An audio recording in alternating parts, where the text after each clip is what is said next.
ये क्या तमाशा है? ये क्या कर दिया है तुमने? और क्या तुमने छेड़ा है मेरी चीजों को? नहीं रीमा, मैंने चीजों को छेड़ा नहीं है, बस कुछ चीजें समेटी हैं। और मामी ने ही मुझे यहाँ आने का कहा था। उन्होंने कहा था कि अब मैं तुम्हारे साथ ही रहूंगी। अम्मा का तो दिमाग खराब हो गया है। और तुम लोग तो वापस जाने वाले थे ना, तो फिर गए क्यों नहीं? रीमा चीखो तो मत। और अब्बा चले गए हैं, लेकिन मुझे यहाँ छोड़ गए हैं। अब से मैं यहीं रहूंगी। क्या बकवास कर रही हो तुम? होश में तो हो तुम? ये मेरा कमरा है और मेरी इजाजत के बगैर तुम यहाँ नहीं रुक सकती। ये क्या तमाशा लगा रखा है तुमने? क्या हुआ है?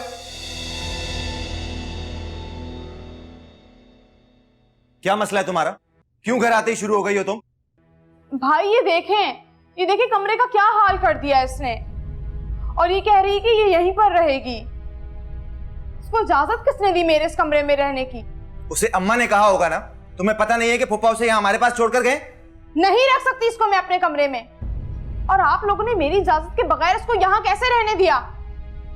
अगर आपको इतना ही शौक है ना, तो जाएं अपने कमरे में रख लें इसको। बकवास बंद करो तुम। यहाँ नहीं रहेगी तो कहाँ जाएगी ये? अच्छा, अगर इतना ही ख्याल है ना, तो पहले से स्टोर रूम साफ करवा देते। अच्छा खासा बड़ा है वो। जाएं जाकर वो साफ करवाएं।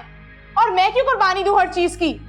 नेकी दूसरों के कंधों पर रखकर करने से कोई सवाब नहीं मिलने वाला। देख लूंगी मैं अम्मा को भी।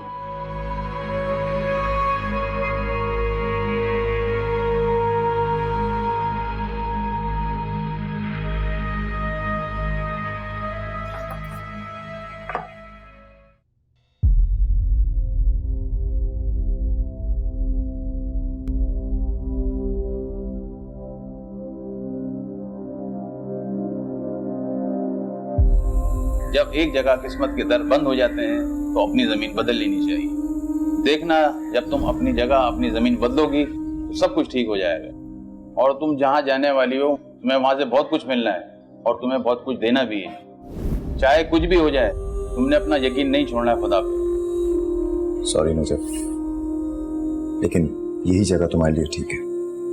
अम्मा तो बिना सोचे समझे फैसला कर लेती है। रीमा का मिजाज जानती भी है, फिर भी तुम्हें उसके साथ रहने भेज दिया। कोई बात नहीं जुबैर भाई, वो बड़ी हैं। जो उन्हें ठीक लगा उन्होंने किया। और रीमा भी तो ठीक ही कह रही थी। मैंने उसके कमरे का सामान इधर से उधर कर दिया था। मेरी गलती थी। नहीं नजर, इस घर में कोई भी कुछ भी ठीक नहीं, इसलिए तुम अपने आप को गलत मत समझो। तुम्हें कुछ वक्त लगेगा अम्मा और रीमा को समझने में। जब समझ जाओगी तो शायद सब्र करना भी सीख जाओ, मेरे और अब्बा की तरह। खैर, ये जगह कई सालों से बंद पड़ी है, लेकिन अब तुम यहाँ आ गई हो तो इसे अपनी मर्जी से सजा लेना। अब से ये जगह तुम्हारी है।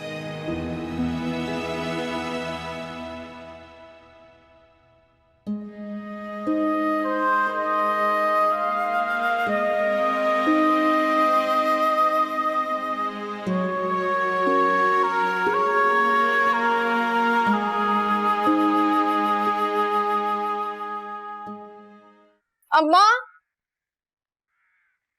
अम्मा, आप मेरी बातों का जवाब क्यों नहीं दे रही अम्मा? क्या मसला है आपके साथ? जाओ जाओ अपना काम करो। अरे क्या काम करूं? काम करने वाली तो आपने रख ली है ना, जिससे मेरे पूरे कमरे की भी सफाई करवा ली। अम्मा आखिर क्या हो जाता है आपको? मेरे कमरे में सोचे समझे बगैर आपने भेज कैसे दिया उस नजफ को? खुद को देखा है तुमने? एक तो उस बेचारी ने तुम्हारे कमरे की सफाई की और तुमने उठाकर उसे स्टोर रूम में फेंक दिया। क्या हो गया है आपको? मुझे तो यकीन ही नहीं आ रहा है अम्मा। आपको खुद तो नजफ से इतनी नफरत थी, ये अचानक क्या हो गया है आपको? कहीं अब्बा के साथ रहते रहते सटिया तो नहीं गई हैं? वट मारूंगी ना, दिमाग ठिकाने आ जाएगा तुम्हारा। वहां से बात करने की तमीज भूल गई हो। सारी जिंदगी यही तो करती आई आप। खा लूंगी एक और थप्पड़। लेकिन आप मुझे ये बताएं कि नजफ को यहाँ रखने का फैसला कैसे कर लिया आपने? अगर वो कुछ दिन रह लेगी तो हमारा क्या बिगड़ जाएगा? हाँ, कहीं जुबैर भाई को न बिगाड़ दे वो। क्या आपको नजर नहीं आता जुबैर भाई की आंखों में नजफ के लिए क्या है? बेचारी नजफ, बिन माँ के बच्ची कैसे रही होगी उस खालदा के साथ इतने साल। सुबह कुदूस भाई ने मुझसे माफी मांगी थी, तो मैं कौन होती हूँ माफ ना करने वाली। खुदा भी तो अपने बंदों को माफ कर देता है। मैंने सोचा एक नेकी मेरे हाथ से भी हो जाए। ये बात तो तय है मुमताज बेगम, ये नेकी तुम्हारी जिंदगी की पहली और आखिरी नेकी होगी।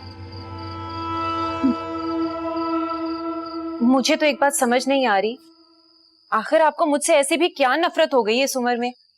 उम्र भर आपका साथ दिया है, कभी कोई फरमाइश नहीं की। अब अगर एक बात मेरी मान ले तो? तुम बहुत नाशुक्री हो खालदा। अफसोस कि मैं तुम्हें बदल नहीं सका।